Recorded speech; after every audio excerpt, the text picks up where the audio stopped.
All right. According to Zoom, our webinar is now streaming live on YouTube. So welcome to our tens of viewers. This is the Standards Working Group meeting of the OpenJS Foundation on Tuesday, May 19th. We are excited to discuss a number of things, but first, any announcements? I'm usually the one that lists off all the announcements, so I was going to see if Joe could remember them all. We have the open office hours on Thursday. Be there, be square.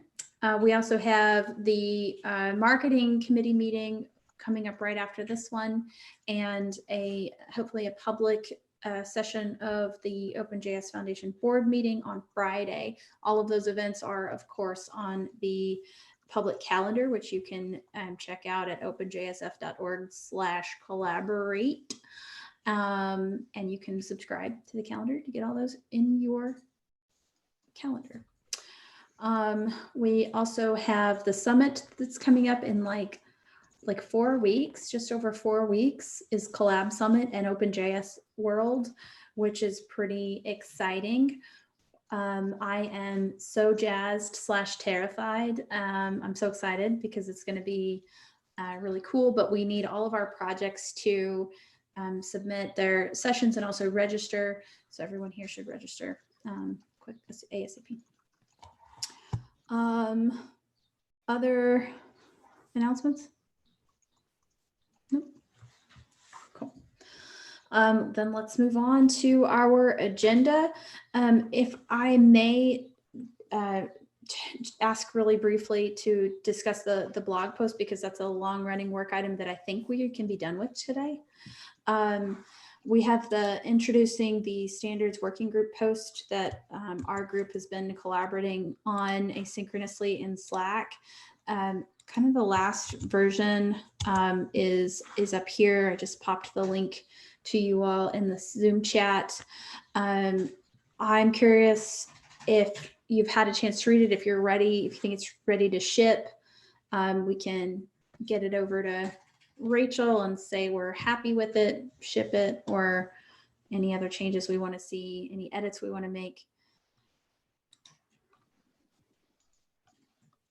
Oh, finished example. That's a problem. Who's the byline? I think the byline should be Mike, Samuel, and myself, probably. I think we've put probably the most, or the whole group. We may need to put one person just from a WordPress author, but then we can put as many as we like from the in text. So the one thing that I see here is like, I guess I am missing a last example here. And that the idea is that we have and this is under the heading standards processes are challenging in the last paragraph. We were providing an example of how a standard or lack of a standard failed. And now what we want to do is provide an example of a project that has, produced, because an open source project, because a community group got involved, a standards process was more successful. Yeah, I added the HL7 fire example, but open to others. That was a suggestion.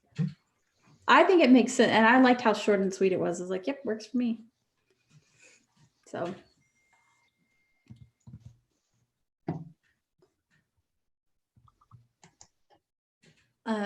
The examples that I think of here are from like jQuery days, right? When jQuery was getting involved in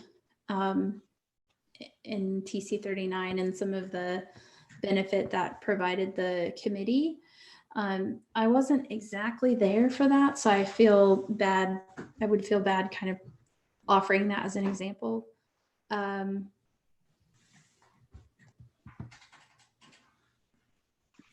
I'd argue that maybe it's good enough as is. You don't need to overturn every stone for the reader. Some can be left to them to intuit.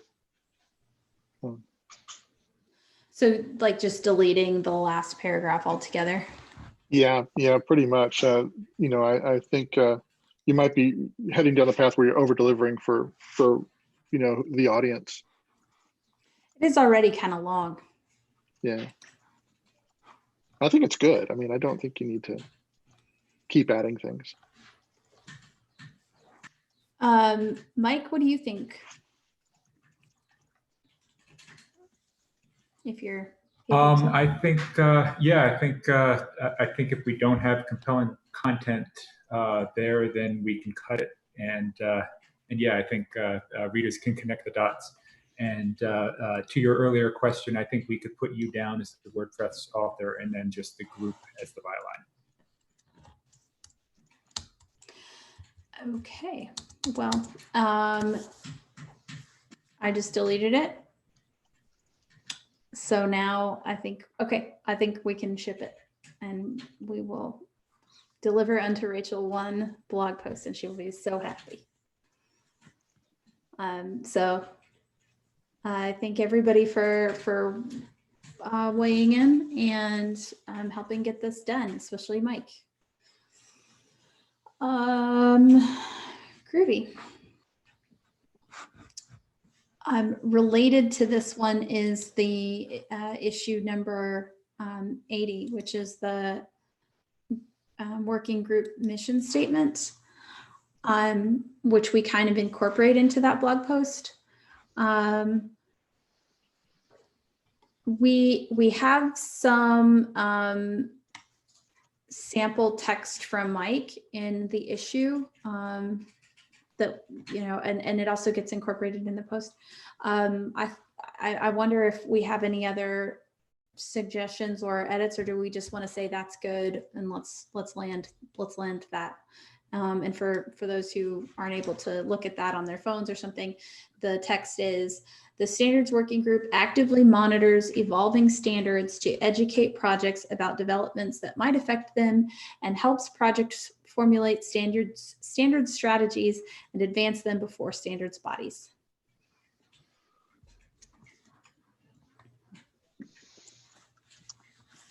Donovan had said, yeah, Brian had a, yeah, I did say ship it. Brian had a minor comment, and there's actually a pull request, number 88, to go along with the issue. Oh, great. That Mike submitted. Brian had a minor comment about a change, but thought it was good as is. And that Mike did propose some one alternate, I guess, point to add in there. I'm kind of in favor of just leaving it shorter, just because I think shorter is better in most cases. But either way, I'm fine with shipping it as is.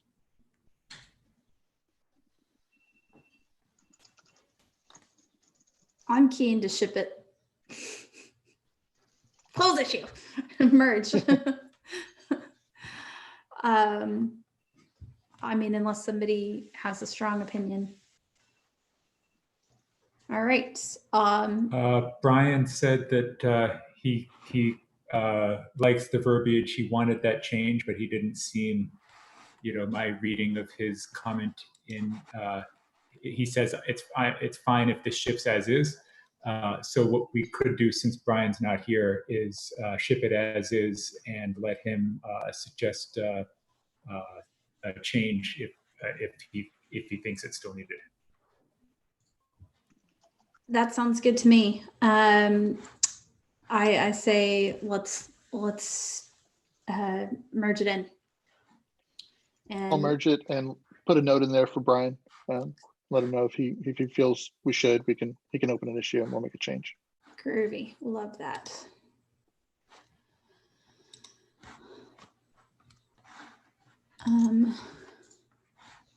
I've suddenly lost. They're there.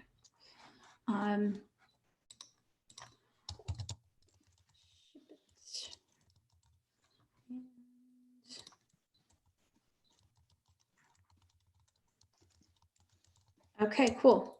All right. The other,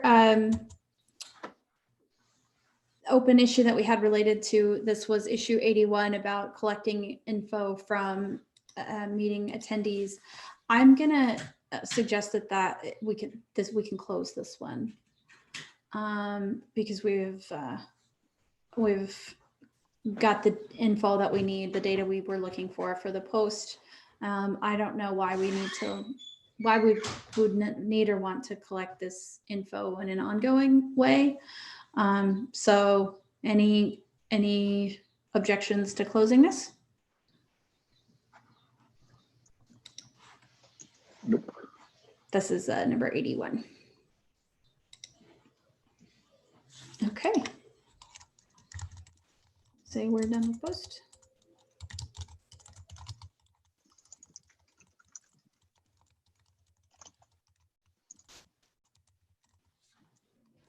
All right.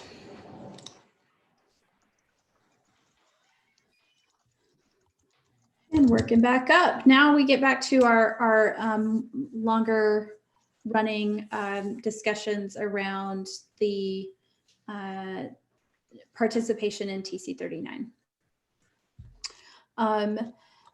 Where we left this was basically had a great set of conversations over the last couple of meetings.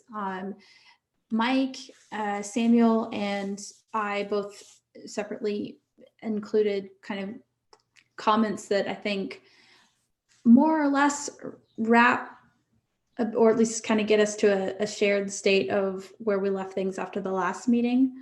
And what I think we need to do here with this issue in order to move forward is figure out like what's like the next step, like what are the tactical things, and then maybe break that down into issues so that we can kind of get to resolution on this. So Mike had provided some practices that it sounded like on our call last week everybody found very sensible to consider adopting here. Mike, I don't know if you wanted to I don't want to put words in your mouth. If you wanted to kind of summarize this, or I'm happy to read what you wrote. Please go read what I wrote because I don't actually have it in front of me. Okay, cool. So he wrote 4 points. One, that we need to make it clear that blocking, which is that act specific to TC39, requires justification after the fact, that like without question that's going to require justification after the fact. Second point, that we try to make sure that all of the items that are up for progression, so if something is queued to advanced stage, that's discussed ahead of time. I think one question is where do we have that discussion, in what form? Is that something that we do in issues, or is that something we do verbally, or is that something we do on our standards mailing list? Point number 3, that we document to the extent that we can, I assume, in Foundation consensus on these items. And point number 4, that we make it clear that during a discussion where blocking might occur, that is with prejudice. And which I always get confused about that kind of language. With prejudice means that you can go back and revisit it. Is that right? My understanding of the other way around. The other way around. Okay, so it's where if you can't go back and do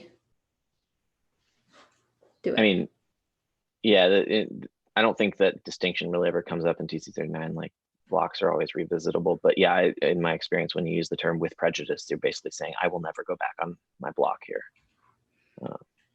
But so I wouldn't expect anyone to like provide a block with prejudice in TC39 unless they had like strict organizational backing, or like the entire room already agreed with them. But like, I mean, I'm I'm quite comfortable with saying that an OpenJS representative should never do that. That But, it's, you know, because it just doesn't happen anyway. so that it's always without prejudice then, like. Right. Yeah, a block can always be revisited. Everything can always be discussed again. And the thing that I would prefer to retain the ability to do is act without having come to this meeting first, essentially, to talk about that specific thing. Like what you said earlier, right? I'd still have to come back and justify those actions always, and that's fine. But like, it wouldn't make sense for me to come back, justify the actions, and then have the group disagree with me, but then I'd blocked with prejudice, so I couldn't come back to it or whatever. So like, those things are just incompatible. Yeah, so I think maybe then to be like hyper specific, if what we're saying in our particular in this set of bullet points is that all items that are going to be up for progression are discussed ahead of time. Whenever possible. Whenever possible. And that's, again, like where that discussion happens is something we need to figure out. But let's assume that happens. We discussed all the items that were up for progression in the appropriate channel. So the case where the block may come into play is if an item suddenly comes up for progression, which was not previously requested, maybe wasn't identified on the agenda or something like that. It'd be more about if there's new information that comes up or a new opinion that's formed in the meeting, during the meeting, right? Like, because the rules for TC39 specifically are that advancement has to have 10-day notice or anyone can object solely on that basis, right? So it would always be fine for something added after that deadline for anyone, I hope even an OpenJS representative, to say, well, I didn't have enough time to talk to the standards group, so I'm blocking advancement, right? Pending that discussion. But if it was put before the 10-day window, as most of them are, then it would more be like if information has come to light that you know, suddenly that like warrants not, you know, blocking advancement, and then discussing that at the next standards meeting.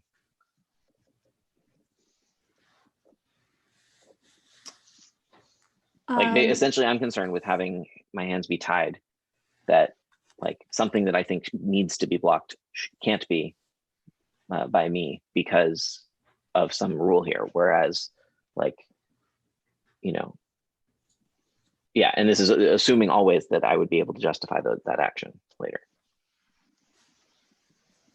Does that make sense?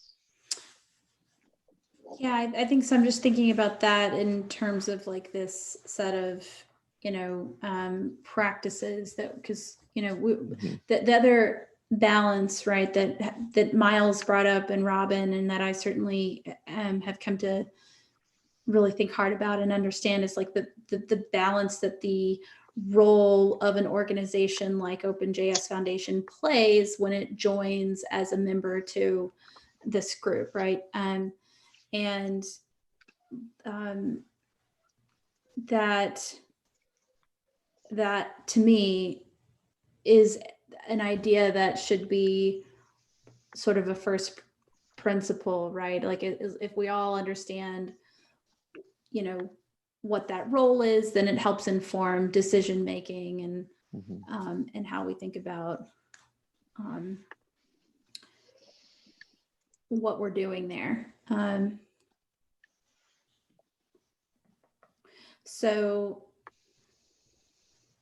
I think that's maybe where I'm like still personally not sure how I feel about the specific, you know, taking it all the way down to the specific act of doing a block. I'm trying to think through like the whole chain. Right. I mean, yeah, I mean, I think the primary disagreement with Miles and myself, at least, is that, as I understand it, is that Miles just thinks the block is a hammer.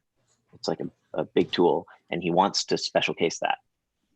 Whereas for me, it is part of the things that a delegate is trusted to do, and all the things they are trusted to do, including not blocking, is something that requires justification, and that I don't want a special case blocking. I want to say that all actions a delegate can take, they are empowered to take with the explicit understanding that anything that wasn't previously agreed upon by the group, they have to come back and justify. Right? And anything that wasn't previously agreed upon by the group, they have to make sure that there is a path to going the other way on that with that action, so that when if I come back to the group doesn't like it, then I can go back to the plenary and be like, hey, actually, the group has come to a new decision. Here's what it is. Like, to me, that's just what being a delegate is for any organization, right? And yeah. So I think that what I'm describing should be in the wording regardless. It's just a question of whether Miles's additional constraint is added or not. Sorry, Right. I'm a bit confused. What is it that we're expecting to come out from this discussion at this meeting? I think what I would like to see come out, because there's two related issues that are hard to disentangle. One is what our expectations are for any delegate, any human who is going to represent the foundation at the specific working group TC39, which has its own unique process, right? Which is a little different from others that we're familiar with.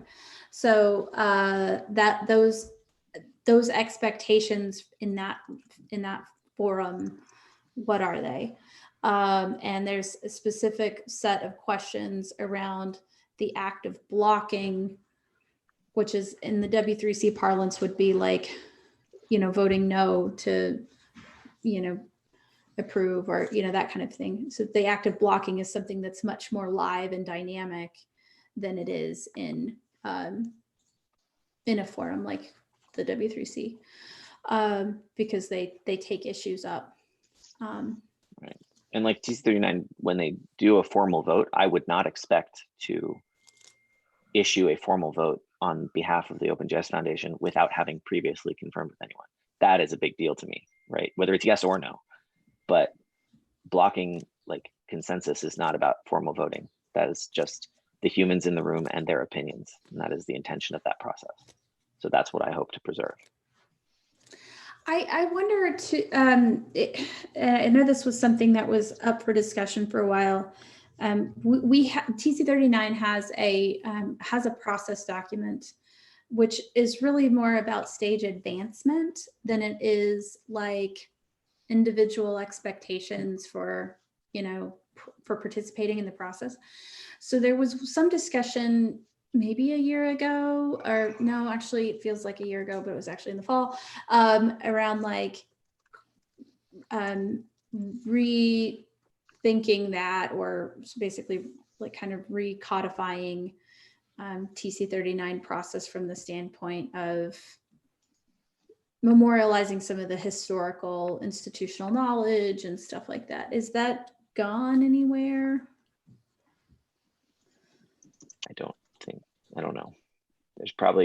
There was a lot of intentions to document things in TC39 that have not yet been realized. I know that there is the book that was written by the gentleman whose name is escaping me right now. Alan? Yeah, Alan had his book published, which is kind of tangential to what you're asking about, though, because it's less about the day-to-day process and more about the history of it. Yeah. I guess to just kind of like clarify my point here, and like I'm going to be frank, I'm kind of like out of energy debating this on calls, because this is, I think, the third or fourth call where we've gotten into this. I just don't think there's two things, like Jordan, with one way in which you frame it is like as if there is a way in which all people always engage in TC39. I don't agree with that framing. Every company who comes to TC39 has the ability internally to decide the way in which they want to engage and the way to empower their delegates. So not every delegate there has carte blanche ability to do all the things in which you're framing. So to me, as an organization, I am just trying to frame how we as an organization want to engage. And I just, feel very strongly that we should not be blocking without having been built internal consensus prior. And I'll acquiesce on like carve outs for special cases, mostly because I just don't have energy to push back against it, to be completely honest. But I'm not thrilled about carve outs there either. Like with the way the staging process works, there's 4 stages. I don't really believe that there's anything that will be so timely and so important and so sensitive in a single meeting that was not something that we knew was happening as a heads up, that like a single meeting that like we need to create this extremely complex carve out just for that. I really think that a clear rule and expectation is much easier for everyone to follow personally.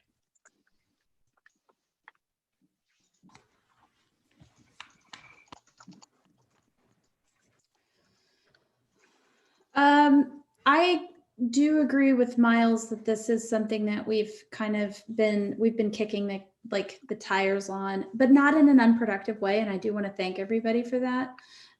It's just kind of like naughty, and it's the path forward isn't super clear. So, thank you everyone for your patience and for engaging in this in a productive way.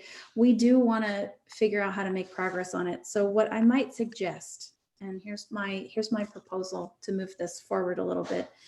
Can we take as a basis for closing at number 84, which is setting those delegate expectations, can we take Mike's comments and start to put those into a PR that documents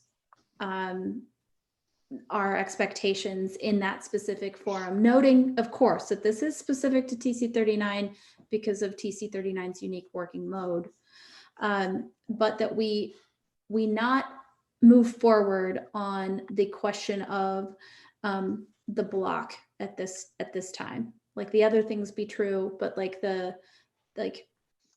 allowance of an individual to block something, that seems like something we just don't have consensus on in the group. But it shouldn't prevent us from being able to provide expectations, other general expectations for a delegate so that they can move forward. Thoughts? Love it, hate it, alternatives? I mean, I'm fine. I don't want to insist on like dominating more call time or taking more people's energy on it, right? And I think Mike's comments, even with Miles's restriction, is still better than not documenting things. But that said, like the reason I opened 84 was because I opened 83. And I do not consider that I can move forward with 83 until we resolve this question. And given that I've been unemployed for a month and there's a TC39 meeting in a few weeks, it seems, and I filed that 83 a month ago, it seems also like a concrete answer is something that should take less than 6 to 8 weeks to come up with. One would hope. Having been a participant in a numerous number of standards organizations, I can assure you that this is actually quite speedy for a number of them. Fair So, enough, fair enough. I do appreciate your patience on this, Jordan, especially as we're bootstrapping a lot of these sorts of and consensusing and like coming to like a shared understanding of what this work is. So I wouldn't expect the decision to approve something like this take nearly as long in, say, a year from now, for example. So I do understand, though, that you have an alternative way to participate. Well, yeah, I can go in as an invited expert and block whatever I want, whenever I want. Right now, it's just, it would be nice to be also representing the OpenJS Foundation. So at least, I guess, at least in a real sense, we're not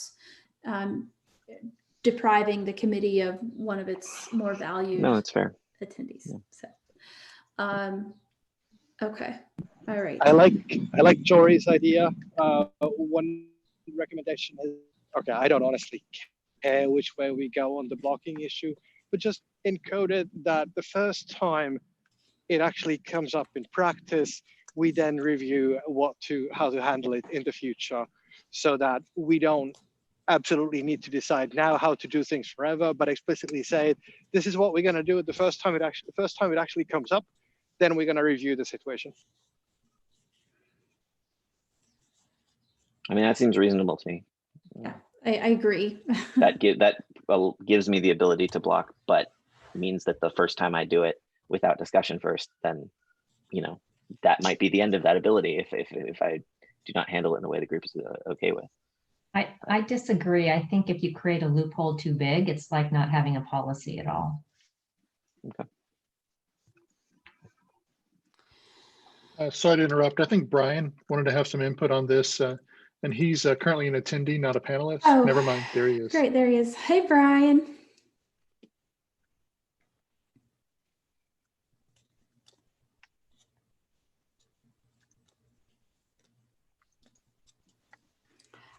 I wonder, Brian may be having audio problems. Oh, muted.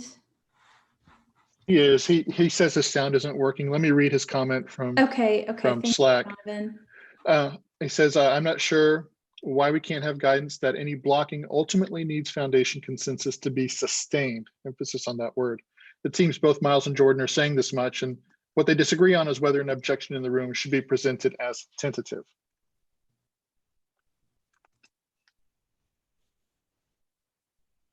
Yeah, I mean, I'm fine with that too, saying like, I object to this advancement, but will be, you know, may not object in the next meeting if depending on the outcome of our standards group, for example.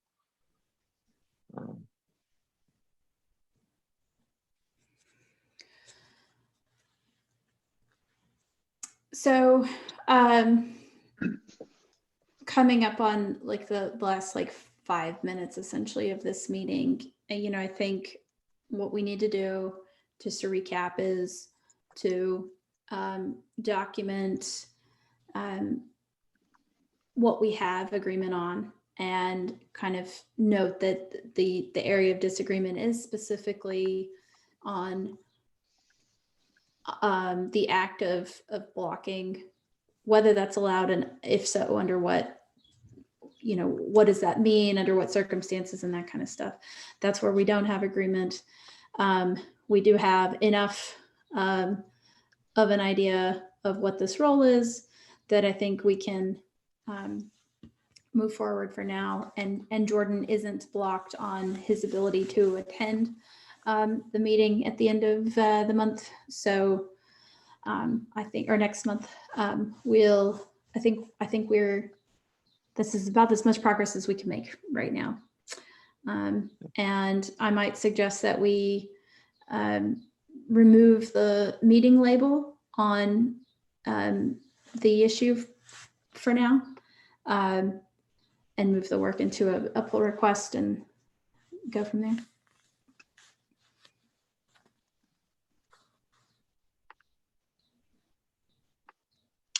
Okay, I'm going to take silence for, sure, Jory, that sounds great. All right, the last... Sure, Jory, that sounds great. Thanks. Okay, so the last thing that I wanted to ask about was Collab Summit, whether our working group wanted to have a session during Collab Summit. To me, the answer is yes, but we need to decide what that would be and what we really want to put forward. Any volunteers? I can voluntold someone to do it, which is my other favorite word.